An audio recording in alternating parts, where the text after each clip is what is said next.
Alright, so just when you think the leaks have slowed down, here we go again. We've been hearing a lot about the upcoming Galaxy S26 Ultra, and honestly, at this point, it feels like the phone has already launched in the rumor world. Specs, design tweaks, performance upgrades, all of that has been floating around. But there was still one little mystery left: the front camera. Well, not anymore. A new leak from Ice Universe just dropped, and it gives us a much clearer picture of what's happening on the selfie side. According to them, the S26 Ultra is using a 12-megapixel Sony sensor, specifically a 1/3 0.2-inch sensor with 1.12 micron pixels and an 85-degree field of view. Now, if that sounds familiar, it's because it kind of is. Those specs are almost identical to what we've already seen on the S25 Ultra. Same resolution, same sensor size, same pixel size. The only real difference here appears to be the field of view, which is expected to be slightly wider this time around. So maybe you'll fit more friends into your group selfies, or more background, or more chaos. Depends on your life, I guess.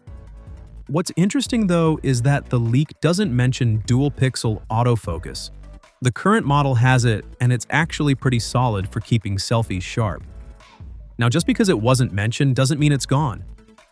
But when something isn't highlighted, it does make you raise an eyebrow. And here's where things get a little underwhelming.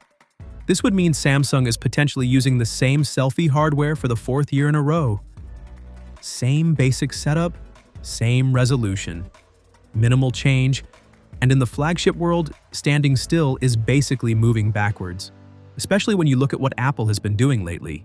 They've been quietly refining their front cameras, improving processing, and pushing better video features. The competition isn't sleeping, and that's the real question here. If you're charging premium prices, maybe even higher than before, shouldn't we be seeing more meaningful upgrades? Because a slightly wider field of view isn't exactly headline material. Now, don't get me wrong.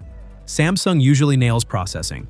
Their software does a lot of heavy lifting, and a 12-megapixel sensor can absolutely deliver great results if tuned properly. But at this level, people expect evolution, not copy-paste. So here's what I want to know. Are you okay with Samsung playing it safe on the selfie camera if the rest of the phone delivers? Or does this feel like one corner they've ignored for too long? Drop your thoughts below. I read way more comments than you think. And if this is just the beginning of the S26 Ultra leaks, things are about to get very interesting. So make sure you're ready for what's coming next.